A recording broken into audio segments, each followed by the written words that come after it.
Everybody asking how we doing, say we good. Don't need no one to tell me how to live just like they would. It ain't their business, but they in it, I don't know why. Revolved around my life after I found another. Assalamualaikum warahmatullahi wabarakatuh. Saya Fatika Ironisa. Di sini saya akan menjelaskan terkait materi manajemen risiko, yaitu Good Corporate Governance atau GCG. Nah, di sini saya akan menjelaskan pengertian GCG. Apa sih itu GCG? GCG adalah Good Corporate Governance, yaitu suatu tata kelola bank yang menerapkan prinsip-prinsip keterbukaan atau transparansi, akuntabilitas atau accountability, pertanggungjawaban responsibility, independensi, dan juga kewajaran. Menurut PBI nomor 84/PBI/2026. Pengertian GCG. Nah, penjelasan dari GCG sendiri yaitu adalah sekumpulan hubungan antara manajemen bank, direksi, pemegang saham, dan pemangku kepentingan lain. GCG berhubungan dengan tata cara bagaimana bisnis bank diselenggarakan, termasuk ketentuan menentukan tujuan perusahaan dan profil risiko bank, menyelaraskan aktivitas dan perilaku perusahaan dengan cara yang baik dan aman, dan menjalankan operasi sehari-hari dengan profil risiko yang telah ditetapkan sekaligus melindungi kepentingan nasabah dan pemangku kepentingan lainnya. Di sini menurut Van Greening dan Iqbal 2008 halaman 31. Prinsip GCG. Prinsip GCG itu ada 5. Yang pertama yaitu transparansi, yaitu keterbukaan dalam mengemukakan informasi yang material dan relevan, serta keterbukaan dalam melaksanakan proses pengambilan keputusan.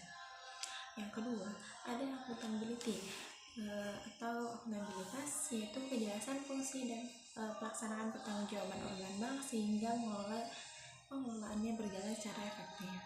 Dan yang ketiga, itu ada pertanggungjawaban atau responsibility, yaitu kesesuaian pengelolaan bank dengan peraturan perundang-undangan yang berlaku dan prinsip-prinsip pengelolaan bank yang sehat. Yang keempat, ada independensi yaitu pengelolaan bank secara profesional tanpa pengaruh atau tekanan dari pihak manapun. Yang kelima, itu ada kewajaran, yaitu keadilan dan kesetaraan dalam memenuhi hak-hak stakeholder yang timbul berdasarkan perjanjian dan peraturan perundang-undangan yang berlaku.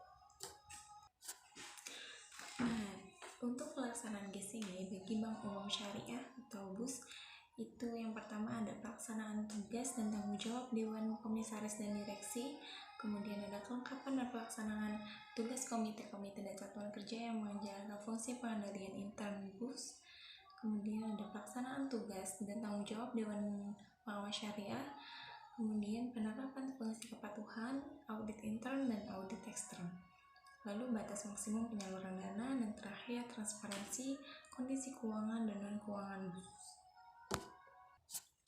Nah, pelaksanaan Good Corporate Governance ini didukung oleh 3 komite. Yang pertama yaitu Komite Pemantauan Risiko, yang kedua yaitu Komite Remunerasi dan Nominasi, kemudian yang ketiga ada Komite Audit. Nah, kemudian ada disiplin pasar dan transparansi. Tujuan pilar 3 Basel 2 adalah membagi dan menginformasikan para pelaku pasar dan pemangku kepentingan tentang kondisi risiko bank syariah dalam rangka meningkatkan daya banding, comparability, dan transparansi melalui peningkatan daya banding dan transparansi melalui kerangka pengungkapan yang umum, konsisten, dan dapat diperbandingkan. Kemudian dalam rangka penerapan disiplin pasar, Basel telah mengembangkan serangkaian persyaratan terkait pengungkapan bank yang memungkinkan para pelaku pasar mendapatkan informasi yang penting dan meliput penerapan, kemudian modal, exposure, resiko, dan proses penilaian resiko untuk menghitung kecukupan modal bank. Lalu penerapan GCG ini secara umum dan prinsip transparansi secara khusus dan saling memperkuat. dengan tujuan manajemen risiko sebagaimana diatur pada pilar 3 Basel 2, terutama pada aspek perlindungan bisnis bank dan juga perlindungan kepada para pelaku kepentingan. Baik, sekian materi singkat dari saya terkait GCG. Kurang lebihnya mohon maaf. Wabillahi taufiq